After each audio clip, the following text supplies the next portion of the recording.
दादाबाड़ी में बड़ौदा राजस्थान क्षेत्रीय ग्रामीण बैंक का धरोहर कार्यक्रम आयोजित सांस्कृतिक प्रस्तुतियों ने मनमोहा।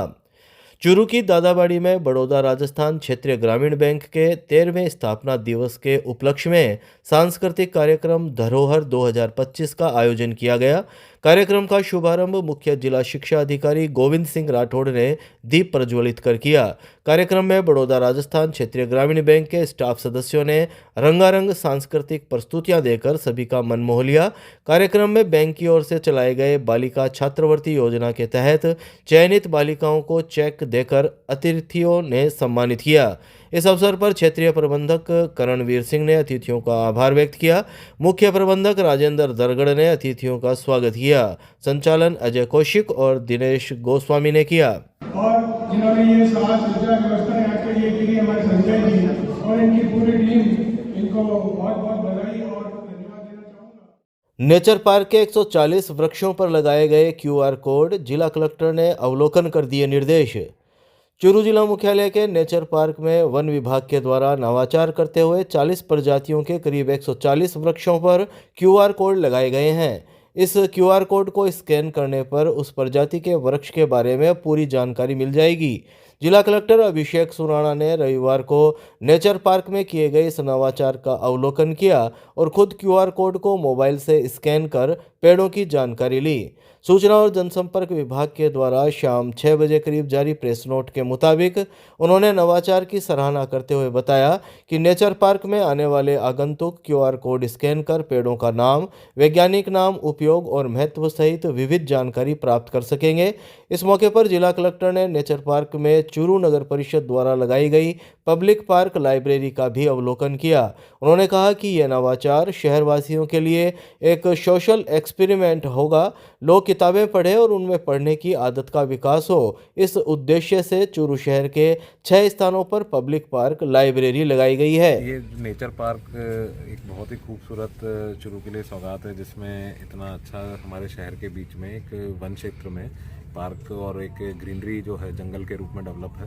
यहाँ पे जो विभिन्न प्रजातियों के जो पेड़ हैं उनके बारे में थोड़ी जागरूकता बढ़ाने के लिए, और जो विजिटर्स आते हैं यहाँ पे डेली भी जो लोग घूमने आते हैं उनको भी पता चले कि कितनी प्रकार के यहाँ पे जो हमारे पास फ्लोरा है और वो उसकी क्या विशेषता है, उसको बढ़ाने के लिए सभी ट्रीज़ पे उनका जो हिंदी में जो हमारे चलित जो नाम है वो अंग्रेजी में उसका साइंटिफिक नेम और साथ में QR कोड लगाया गया है, जिसमें उसकी सारी जानकारी उस QR कोड पे क्लिक करने पे एक PDF के अंदर मिलती है। और इससे मुझे लगता है कि कई सारे बच्चे और जो यहाँ विजिटर्स आते हैं उनकी जानकारी काफ़ी बढ़ेगी। तो इसको हमारे वन विभाग ने ये पिछले महीने भर में ये काम किया है और एक नवाचार के रूप में किया है, और मुझे लगता है कि काफ़ी लोग इससे लाभान्वित। रामगढ़ में बिजली के करंट की चपेट में आया 9 वर्षीय बालक इलाज के लिए चूरू जिला अस्पताल लाया गया। चूरू के निकटवर्ती रामगढ़ में रविवार को बिजली के करंट की चपेट में आकर 9 वर्षीय बालक हादसे का शिकार हो गया। गंभीर हालत में परिजन उसे चूरू के राजकीय भरतिया जिला अस्पताल के आपातकालीन वार्ड लेकर पहुंचे, जहां चिकित्सकों और नर्सिंग स्टाफ के द्वारा उसका इलाज शुरू किया गया। परिजनों ने शाम 6 बजे करीब जानकारी देते हुए बताया कि रामगढ़ के खटीकों का मोहल्ला निवासी 9 वर्षीय बालक चिराग मंदिर के पास लगे बिजली के ट्रांसफार्मर के पास खेल रहा था। चिराग के हाथ में उस वक्त लोहे का वाइपर था, जो खेलते वक्त ट्रांसफार्मर को छू गया, जिससे उसमें करंट दौड़ गया। करंट की चपेट में आकर चिराग झुलस गया। गंभीर हालत में परिजन उसे पहले रामगढ़ अस्पताल लेकर पहुंचे, जहां से उसे चूरू के राजकीय भरतिया जिला अस्पताल के आपातकालीन वार्ड लाया गया, जहां चिकित्सकों के द्वारा उसका इलाज किया गया।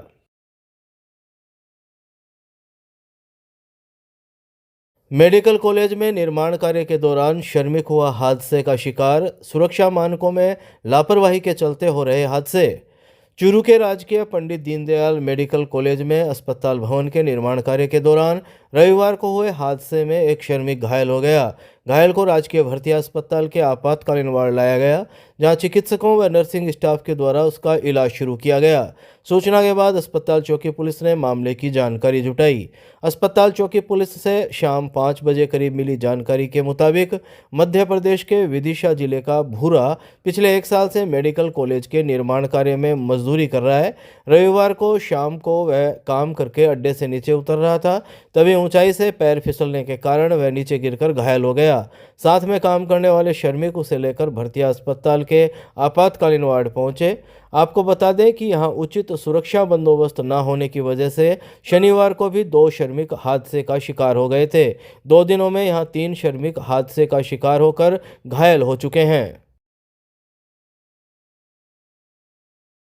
शहर के वार्ड संख्या 32 में आर्मी जवान के बंद मकान के ताले तोड़कर चोरी, अज्ञात चोरों ने ज्वेलरी पर किया हाथ साफ। चूरू जिला मुख्यालय के वार्ड संख्या 32 में रविवार को आर्मी जवान के बंद मकान के ताले तोड़कर चोरी की वारदात सामने आई है। यहां अज्ञात चोरों ने कमरों, अलमारी के ताले तोड़कर ज्वेलरी पर हाथ साफ कर दिया। सूचना के बाद सदर थाना पुलिस मौके पर पहुंची और घटना स्थल का निरीक्षण किया। आर्मी जवान पवन सिंह पिछले 15 दिनों से अपने परिवार के साथ हिमाचल प्रदेश गया हुआ था और बीती रात चोरी की वारदात हो गई। चोरी की सूचना के बाद परिजन भी मौके पर पहुंचे। परिजनों ने सुबह 11 बजे करीब जानकारी देते हुए बताया कि रात करीब 9:30 बजे घर संभाला था, तब ताले लगे हुए थे, लेकिन रविवार सुबह जब यहां पहुंचे तो घर के मुख्य गेट सहित कमरों के ताले टूटे हुए थे, सामान बिखरा हुआ था। अलमारी और संदूकों के ताले तोड़कर अज्ञात चोरों ने सोने चांदी की ज्वेलरी चोरी कर ली। बहरहाल सदर थाना पुलिस आसपास के सीसीटीवी खंगाल रही है और मामले की जांच में जुट गई है। चोरी हुई थी रात को 9 बजे, मैं चेक किया ताला लगा हुआ था 9 बजे तक। उसके बाद में सुबह 6 बजे मेरे को पता चला, तो मैं फिर आया इधर, आके चेक किया।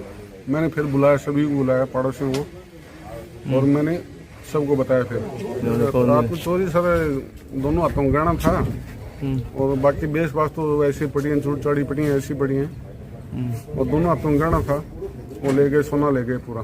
पवन सिंह स्नोप महावीर सिंह है, फौज में है, वो हिमाचल में है अभी। गाँव सिरसिला जिला। ठीक है। ताल छापर अभ्यारण्य में आयोजित होगा बर्ड फेस्टिवल 2025। नेचर पार्क में जिला कलेक्टर ने पोस्टर व कैलेंडर का किया विमोचन। चूरू जिले के ताल छापर अभ्यारण्य में पर्यटन को बढ़ावा देने के उद्देश्य से यहां बर्ड फेस्टिवल 2025 आयोजित किया जाएगा। जिला प्रशासन, वन विभाग, छापर नगर पालिका और संप्रति फाउंडेशन के संयुक्त तत्वाधान में आयोजित होने वाले 2 दिवसीय बर्ड फेस्टिवल 2025 के पोस्टर और कैलेंडर का विमोचन जिला कलेक्टर अभिषेक सुराणा ने रविवार को राष्ट्रीय पक्षी दिवस के मौके पर दोपहर 2 बजे करीब चूरू के नेचर पार्क में किया। इस मौके पर जिला कलेक्टर सुराणा ने कहा कि बर्ड फेस्टिवल आयोजन का उद्देश्य पक्षियों की लुप्त होती प्रजातियों का संरक्षण व संवर्धन, वन्य जीवों के बारे में आमजन में जागरूकता पैदा करना और पर्यटन को बढ़ावा देना है। उन्होंने बताया कि ताल छापर अभ्यारण्य काले हिरणों सहित अपनी जैव विविधता के लिए एशिया में अपनी अलग पहचान रखता है। ताल छापर में 300 से अधिक प्रवासी पक्षी आए हुए हैं। इस आयोजन से इन पक्षियों के संरक्षण की दिशा में जागरूकता बढ़ेगी। जिला कलेक्टर ने आयोजन को लेकर चर्चा की और विस्तृत रूपरेखा और तैयारियों के लिए निर्देश दिए। डीसीएफ भवानी सिंह और छापर नगर पालिका ईओ सहदेव चारण ने 1 और 2 फरवरी को आयोजित होने वाले बर्ड फेस्टिवल की गतिविधियों के बारे में जानकारी दी। 700 हेक्टेयर ज़मीन पे हमारे 5000 से ज़्यादा ब्लैक बक्स वहाँ पे आज की डेट में हैं, और वहाँ पे जितने माइग्रेटरी जो बर्ड्स आ रहे हैं, लगभग 300 से अधिक प्रजाति के पक्षी वहाँ पे आते हैं। पूरे इंडिया से नहीं, बाहर से भी लोग उन पक्षियों को देखने, बर्डिंग करने, बर्डर्स जो हैं वो आते हैं। एक बहुत अच्छा इंटरप्रिटेशन सेंटर भी वहाँ पे बना हुआ है। हम अभी कोशिश कर रहे हैं कि उस इंटरप्रिटेशन सेंटर को पुनः एक तरह से एक लिविंग स्पेस, जहाँ पे कैफ़े, मर्चेंडाइज स्टोर, इस तरह की चीज़ें भी हो।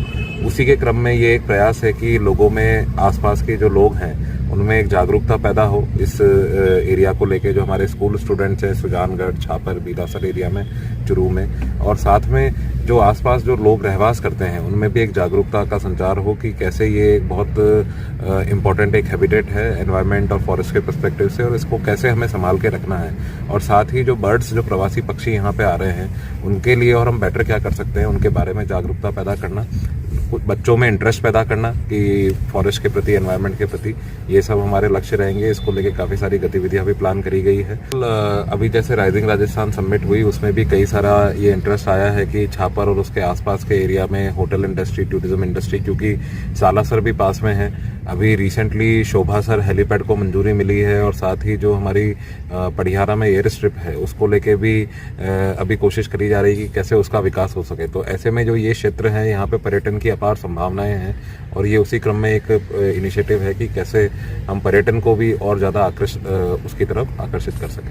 अच्छा, आप सब जानते हैं कि चूरू में जो हमारा ताल छापर अभ्यारण्य है वो जैव विविधता की दृष्टि से बहुत महत्वपूर्ण स्पेस है। न केवल इंडिया में बल्कि एशिया में इसकी पहचान है काले हिरणों के कारण से। और साथ में जो प्रवासी पक्षी आते हैं उनके लिए भी ये जाना जाता है। जैसा हमारे कलेक्टर सर ने फरमाया, यहाँ करीब 300 के करीब बर्ड्स की प्रजातियाँ विद्यमान हैं और उनमें से करीब 40 के करीब रैप्टर्स की भी यहाँ हैं, वल्चर्स की भी हैं। तो जो रेयर स्पीसी हैं, थ्रेटेंड हैं, उनके संरक्षण का ये अच्छा स्पॉट है। और इसी दिशा में जिला प्रशासन का, हमारी नगर पालिका छापर का और ये समन्वित प्रयास है कि इनका संरक्षण भी हो और संवर्धन भी हो। जैसा कि कलेक्टर साहब के आदेशानुसार एवं नगर पालिका द्वारा वन विभाग एवं नगर पालिका के संयुक्त प्रयास से वहाँ 1 और 2 फरवरी को फेस्टिवल का आयोजन किया जाएगा।